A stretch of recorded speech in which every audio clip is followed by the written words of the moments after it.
La plupart des hommes croient que le pouvoir en matière d'attraction vient du fait d'en faire toujours plus. Plus d'efforts, plus d'attention, plus d'explications, plus de preuves. C'est précisément cette conviction qui les conduit à l'échec.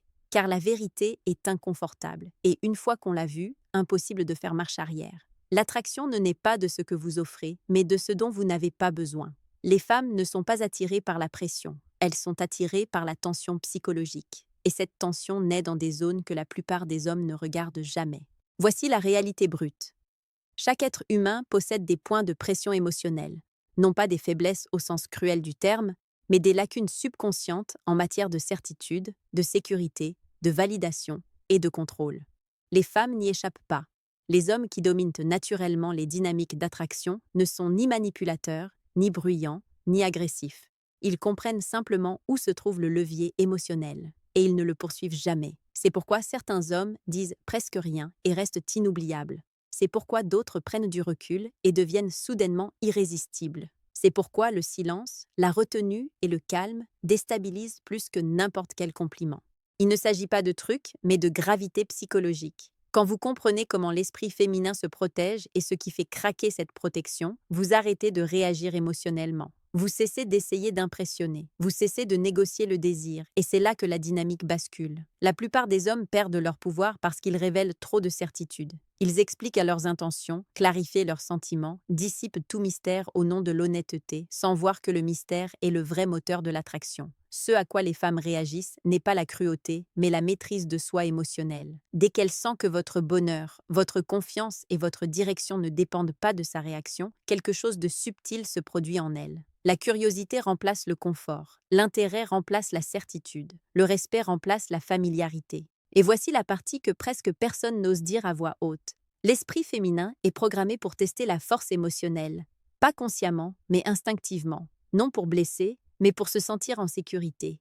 Si vous vous effondrez sous la pression, surexpliquez ou cherchez des réassurances, l'attraction s'échappe discrètement. Mais si vous restez ancré, calme et sélectif, quelque chose pivote. Elle commence à s'adapter à vous. Sur la chaîne Renaissance, on ne parle pas de domination, mais de maîtrise. Maîtrise de vos réactions, de votre besoin d'être choisi, des réflexes émotionnels qui vous font perdre du pouvoir sans que vous vous en rendiez compte. Aujourd'hui, je vais vous présenter 7 failles psychologiques, non pour les exploiter, mais pour les comprendre. Car une fois que vous les saisissez, vous cessez d'être entraîné dans des jeux émotionnels et commencez à définir le cadre. La plupart des hommes n'apprennent jamais cela. C'est pourquoi ils courent après, surinvestissent et perdent l'attraction sans savoir quand cela s'est produit. Restez jusqu'au bout. Une fois que vous verrez ces schémas clairement, vous n'interagirez plus jamais de la même façon. Premier point, la peur de l'incertitude émotionnelle. L'une des failles les plus profondes de l'esprit féminin n'est pas l'insécurité, la jalousie ou le besoin, mais l'incertitude émotionnelle. Car la certitude tue l'attraction plus vite que le rejet. Quand une femme sait exactement où elle en est avec vous, exactement ce que vous ressentez, exactement jusqu'où vous iriez pour elle, son système émotionnel se détend trop vite. Et les émotions détendues ne désirent pas, ne poursuivent pas, ne restent pas en alerte. C'est là que la plupart des hommes commettent leur première erreur fatale. Ils croient que la clarté construit la connexion. En réalité, une clarté trop précoce dissout l'attention. L'incertitude émotionnelle n'est pas du chaos ni de la manipulation. C'est l'espace tranquille où vit la curiosité. C'est le sentiment de ne pas savoir entièrement ce que vous pensez, de ne pas savoir à quel point elle vous a affecté, de ne pas savoir à quel point elle a accès à votre monde intérieur. Quand cette incertitude existe, son esprit reste engagé même quand vous n'êtes pas là. Elle repasse les conversations, analyse votre ton, cherche du sens dans les détails, non parce que vous le lui avez demandé, mais parce que son subconscient a besoin de résolution. Les hommes qui donnent trop de certitude le font souvent sans s'en rendre compte. Ils surexpliquent leurs intentions, rassurent trop vite, éliminent tout doute au nom de l'honnêteté, sans voir que l'attraction se nourrit de questions sans réponse. Quand vous devenez prévisible, vous devenez émotionnellement plat. Et la platitude est sécurisante, mais oubliable. L'avantage ne vient pas de retenir l'affection ni d'être froid. Il vient de rester émotionnellement centré en soi. Quand vous ne vous précipitez pas pour définir la connexion, quand vous laissez les choses se dérouler sans les étiqueter prématurément, vous envoyez un signal puissant. Votre état émotionnel est stable et ne dépend pas d'une validation immédiate. Cela crée un déséquilibre subtil, non de pouvoir, mais d'investissement. car celle qui recherche la clarté est toujours plus impliquée émotionnellement que celle qui est à l'aise dans l'attente. Les femmes sont naturellement attentives aux changements émotionnels. Quand elles sentent que vous êtes calme dans l'incertitude, non anxieux, non pressé, non effrayé de perdre la connexion, quelque chose d'important se produit en interne. Leur radar émotionnel s'active. Elles commencent à s'incliner, pas physiquement au début, mais psychologiquement, car l'esprit bouge toujours avant le corps. C'est pourquoi le silence, les pauses et les réponses mesurées sont si efficaces. Ce ne sont pas des tactiques, ce sont des reflets du contrôle intérieur. Un homme qui peut rester confortablement dans l'incertitude communique sa force sans un mot. Il n'a pas besoin de s'assurer de l'intérêt. Il fait confiance à sa propre valeur. Cette confiance est ressentie instinctivement. Une fois qu'une femme sent que vous ne courez pas après la certitude émotionnelle, elle commence à la chercher auprès de vous. C'est là que la dynamique change, non parce que vous avez exigé le contrôle, mais parce que vous ne l'avez jamais abandonné. Deuxième point, le besoin de se sentir choisi plutôt que poursuivi. L'un des moteurs émotionnels les plus mal compris chez les femmes est le besoin de se sentir choisi plutôt que poursuivi. Être poursuivi crée de l'attention, mais être choisi crée de la valeur. Quand un homme poursuit, il se place en position de quête d'approbation, même à contre-cœur, et cette quête est ressentie émotionnellement. Elle communique que sa valeur est externe, négociable, dépendante de sa réponse. Cela déséquilibre la balance avant même qu'une connexion ne se forme.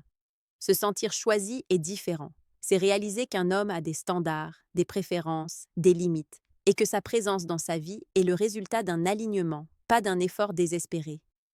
Quand une femme se sent choisie, elle ne se sent ni chassée, ni sous pression. Elle se sent reconnue. Et la reconnaissance active un lien plus profond que la poursuite ne pourra jamais créer. La plupart des hommes confondent effort et valeur. Ils croient que faire plus la fera les apprécier davantage. Mais l'appréciation ne naît pas d'une disponibilité excessive. Elle naît de la sélectivité. Quand vous êtes sélectif, chaque action a du poids. Quand vous êtes toujours disponible, votre présence devient attendue plutôt que désirée. La faille psychologique ici n'est pas l'ego, mais l'identité. Les femmes sont sensibles à savoir si un homme agit par abondance ou par rareté. Un homme qui agit par abondance ne se précipite pas, ne compétitionne pas agressivement, n'essaie pas d'obtenir de l'intérêt par une validation constante. Il observe, répond, laisse de l'espace pour une découverte mutuelle. Cet espace crée un contraste, et le contraste est ce que l'esprit retient. Quand une femme sent que vous n'essayez pas de la conquérir, mais que vous évaluez calmement si elle correspond à votre monde, quelque chose change en interne. Son attention passe du fait d'être le prix à se demander si elle est qualifiée. Ce n'est pas un calcul conscient, c'est un repositionnement émotionnel qui se produit automatiquement quand l'effort n'est plus unilatéral. C'est pourquoi les hommes qui se retirent légèrement après avoir montré de l'intérêt craignent souvent une attraction plus forte que ceux qui restent constamment intenses. Se retirer ne signifie pas disparaître ou devenir froid. Cela signifie lui permettre de ressentir l'absence de votre attention juste assez pour en reconnaître la valeur. L'esprit mesure toujours la valeur par contraste, pas par cohérence. Une femme qui se sent choisie commence à investir émotionnellement, parce que l'investissement confirme sa propre valeur. Elle devient plus ouverte, plus chaleureuse, plus curieuse. Non par pression, mais parce qu'elle veut maintenir la position qu'elle estime avoir gagnée. La dynamique devient réciproque plutôt que transactionnelle. C'est aussi pourquoi les compliments et la validation sont plus efficaces quand ils sont spécifiques, modérés et rares. Quand l'approbation est donnée sélectivement, elle est significative. Quand elle est donnée librement, elle perd son impact. Le but n'est pas de retenir l'affection, mais de la donner avec intention. Les hommes qui comprennent cette faille ne courent pas après l'amour. Ils créent les conditions où l'amour ressemble à un choix, pas à une concession. Et une fois qu'une femme se sent choisie plutôt que poursuivie, elle cesse de tester votre valeur et commence à protéger la connexion. Troisième point, la réactivité émotionnelle au calme masculin. L'une des failles les moins discutées chez les femmes est la force de leur réaction face à un homme qui reste émotionnellement calme sous pression, surtout quand l'émotion serait normalement attendue. Le calme émotionnel n'est ni de l'indifférence ni de la suppression, c'est l'absence visible de chaos intérieur. Et cette absence a un effet puissant sur le système nerveux féminin. La plupart des gens reflètent automatiquement les émotions. Tension, ils réagissent, incertitude, ils cherchent la réassurance. Conflit, ils s'expliquent ou se défendent. Un homme qui ne fait rien de tout cela se démarque immédiatement. Il brise le schéma émotionnel qu'elle attend inconsciemment. Cette perturbation déclenche la tension. Les femmes sont câblées pour lire rapidement les signaux émotionnels. Quand un homme reste calme pendant que les autres réagissent, cela envoie un signal silencieux de force, de stabilité et de leadership intérieur. Ce n'est pas analysé logiquement, c'est ressenti. Le calme crée un sentiment de sécurité, mais aussi de mystère, car elle ne peut pas prédire vos mouvements émotionnels. La faille ici est le contraste émotionnel. Quand les émotions montent et que les vôtres restent ancrées, son système nerveux s'adapte au vôtre plutôt que l'inverse. Ce changement vous place subtilement en position de leader émotionnel, non parce que vous affirmez une dominance, mais parce que vous refusez d'être entraîné dans la volatilité. Le leadership en attraction est toujours émotionnel avant d'être comportemental. Beaucoup d'hommes sabotent l'attraction en réagissant de manière excessive aux moindres changements émotionnels. Ils paniquent quand elle se retire, deviennent défensifs lors de désaccords, se précipitent pour s'expliquer quand ils sentent une distance. Ces réactions communiquent une dépendance émotionnelle, même quand l'intention est bonne. La dépendance dissout le désir, car personne ne désire ce dont il se sent responsable. Un homme qui reste calme quand elle teste, défie ou se retire communique que son état intérieur est autorégulé. Cela ne signifie pas l'ignorer ou rejeter ses sentiments. Cela signifie répondre sans urgence émotionnelle. Quand l'urgence disparaît, l'attraction grandit. C'est pourquoi le silence est souvent plus puissant que les mots. Le silence permet à l'émotion de bouger sans résistance. Il lui donne de l'espace pour ressentir, réfléchir et traiter sans être guidé par vos réactions. Dans cet espace, sa conscience émotionnelle s'affine et elle devient plus consciente de son propre investissement. L'esprit féminin réagit fortement aux hommes qui ne sont pas ébranlés par l'imprévisibilité. Le calme signale que vous avez déjà traversé des turbulences émotionnelles et que vous y avez survécu sans vous perdre. Cette histoire, même non dite, est ressentie. Elle suggère maturité, expérience, structure intérieure. Quand une femme sent qu'elle ne peut pas vous déstabiliser émotionnellement, elle cesse de tester votre force et commence à vous faire confiance. La confiance n'est pas construite par la réassurance, elle est construite par la constance de la présence émotionnelle. Le calme crée cette constance sans effort. C'est pourquoi le contrôle émotionnel est l'un des avantages psychologiques les plus puissants qu'un homme puisse développer. Non parce qu'il supprime l'émotion, mais parce qu'il l'empêche de le contrôler. Et quand l'émotion ne vous contrôle plus, elle commence à s'aligner avec vous. Quatrième point, l'attrait subconscient de la distance émotionnelle. L'une des failles les plus puissantes chez les femmes est leur réaction subconsciente à la distance émotionnelle quand elle apparaît sans hostilité, sans explication, sans drame. La distance émotionnelle utilisée inconsciemment crée de l'anxiété et de la déconnexion. Mais quand elle apparaît calmement et naturellement, elle crée de la réflexion, de la curiosité et un rééquilibrage émotionnel. Cette distinction est cruciale. La distance émotionnelle ne signifie pas froideur ou rejet, elle signifie l'absence de surexposition émotionnelle. Quand un homme maintient une distance émotionnelle, il ne se précipite pas pour combler chaque silence, clarifier chaque malentendu ou rassurer chaque fluctuation d'humeur. Il permet à l'espace émotionnel d'exister sans panique. Cet espace devient psychologiquement bruyant. L'esprit féminin est très réceptif au changement de disponibilité émotionnelle. Quand un homme devient soudainement moins accessible émotionnellement, sans changer de ton, de respect ou de cohérence, l'esprit cherche un sens. Cette recherche est automatique. Ce n'est pas de l'insécurité, c'est le cerveau qui tente de restaurer l'équilibre émotionnel. La plupart des hommes, quand ils sentent qu'une femme se retire, se précipitent émotionnellement pour combler le fossé. Ils augmentent leurs efforts, leur attention, leur validation, croyant que cela réparera la connexion. En réalité, cela fait s'effondrer davantage l'attraction, car cela supprime la distance même qui crée le magnétisme émotionnel. La faille psychologique, ici, réside dans la référence émotionnelle à soi. Quand la distance émotionnelle apparaît, une femme se tourne naturellement vers l'intérieur et se demande ce qui a changé, ce qu'elle a pu manquer, ce qu'elle pourrait avoir besoin de faire pour rétablir la connexion. Ce changement interne augmente l'investissement émotionnel sans que vous ne disiez un mot. Les hommes qui comprennent cela n'utilisent pas la distance comme punition. Ils l'utilisent comme alignement. Ils ne se retirent pas émotionnellement pour provoquer la peur. Ils se retirent pour se reconnecter à leur propre centre. Cette authenticité s'est ressentie et elle fait que la distance semble ancrée plutôt que manipulatrice. La distance émotionnelle restaure également la polarité. L'attraction prospère sur la polarité, pas sur la similitude. Quand les deux personnes sont émotionnellement fusionnées, le désir s'aplatit. Quand il y a de l'espace entre deux individus émotionnellement ancrés, la tension réapparaît. Cette tension n'est pas inconfortable, elle est vivante.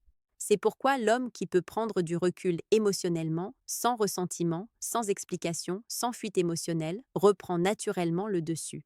Il n'a pas besoin de courir après, ni de se retirer de manière dramatique. Sa stabilité parle pour lui. L'aspect le plus puissant de la distance émotionnelle est qu'elle ramène la responsabilité émotionnelle là où elle doit être. Quand vous cessez de gérer ses émotions, elle commence à gérer les siennes. Ce changement modifie tout.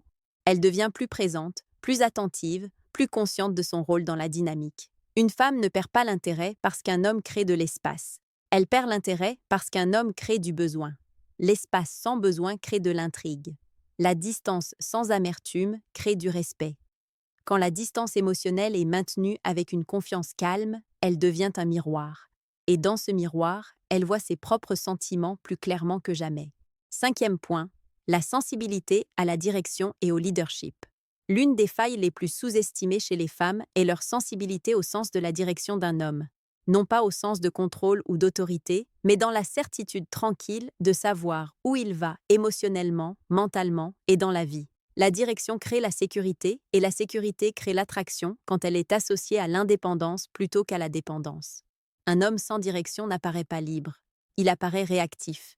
Il attend des signaux, cherche l'approbation, s'ajuste constamment pour correspondre à l'environnement émotionnel autour de lui. Cela peut sembler arrangeant en surface, mais psychologiquement cela communique de l'incertitude. L'incertitude dans la direction intérieure d'un homme crée une instabilité émotionnelle chez la femme, même si elle ne peut pas l'expliquer. Les femmes sont profondément attentives à savoir si un homme mène sa propre vie ou s'il réagit simplement aux circonstances.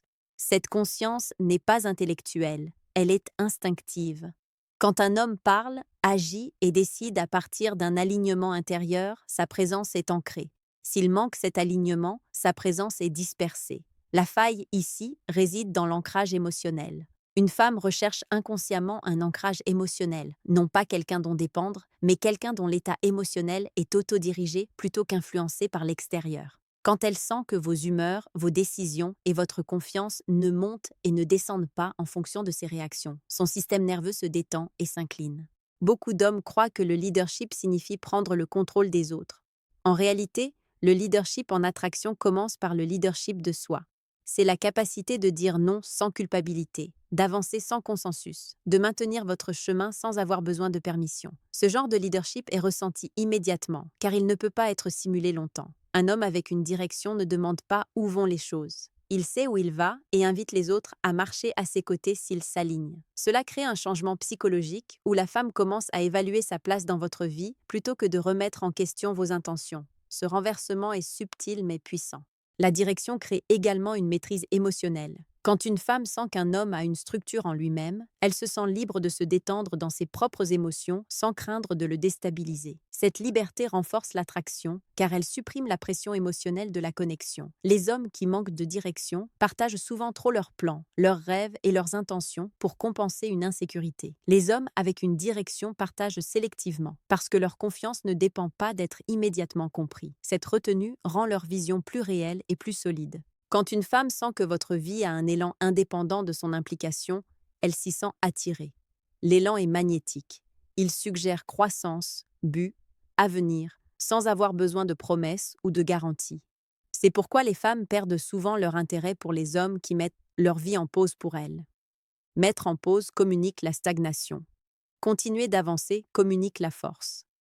Un homme qui avance calmement, résolument et sans hésitation émotionnelle, active une profonde réponse psychologique. Il devient un point de référence, pas un suiveur. Et quand une femme perçoit clairement ce point de référence, l'attraction cesse d'être une question et devient une direction à part entière. 6e point, le besoin de se sentir émotionnellement mérité. L'une des failles les plus révélatrices chez les femmes est le besoin de sentir que la connexion émotionnelle est méritée plutôt que librement donnée. Ce qui est mérité a du poids. Ce qui est donné trop facilement semble jetable. Ce n'est pas de l'arrogance ou un sentiment de droit, c'est ainsi que la valeur est inconsciemment attribuée dans la psychologie humaine. Quand l'accès émotionnel est immédiat et inconditionnel, l'esprit a du mal à y attacher de la signification. Il n'y a pas de contraste, pas de parcours, pas d'investissement émotionnel requis. Sans investissement, l'attachement s'affaiblit. C'est pourquoi une disponibilité émotionnelle instantanée, même sincère, conduit souvent à un désengagement émotionnel avec le temps. Les femmes réagissent profondément à la progression émotionnelle. Elles se sentent le plus connectées quand chaque couche d'intimité se dévoile naturellement et exige un effort mutuel. Quand un homme révèle tout trop rapidement, émotionnellement ou mentalement, il supprime le sentiment de progression. La connexion atteint son apogée avant d'avoir eu le temps de s'enraciner. La faille psychologique ici réside dans les systèmes de récompense émotionnelle. Quand une femme investit émotionnellement, par le temps, la vulnérabilité ou l'effort, son esprit renforce le lien parce qu'il veut que l'investissement ait un sens. Ce renforcement consolide l'attachement, non par dépendance, mais par participation. Beaucoup d'hommes sabotent ce processus en donnant une intimité émotionnelle avant qu'elle ne soit méritée. Ils offrent des réassurances profondes, une validation constante, une transparence émotionnelle totale trop tôt, croyant que cela accélérera la proximité. En réalité, cela fait s'effondrer l'échelle émotionnelle avant qu'elle ne puisse être gravie. Un homme qui comprend cela ne retient pas l'émotion pour contrôler. Il la révèle sélectivement pour honorer sa valeur. Il lui permet de le rencontrer émotionnellement pas à pas, créant un sentiment de construction partagée plutôt que de consommation émotionnelle. Cette approche active la fierté et le respect de soi dans la connexion.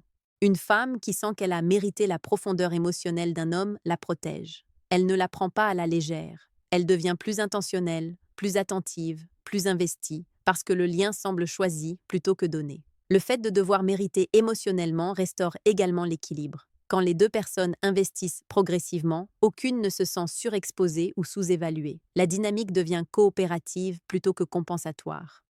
Chaque personne contribue à la structure émotionnelle, la rendant stable.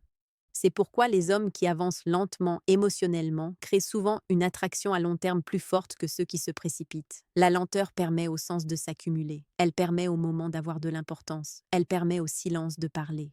Une femme ne désire pas un homme émotionnellement fermé. Elle désire un homme dont la profondeur émotionnelle semble réelle, rare et respectée. Quand l'émotion est traitée comme quelque chose de précieux plutôt qu'abondant, elle devient magnétique. Raconte-moi dans les commentaires. Laquelle de ces failles psychologiques t'a le plus marqué?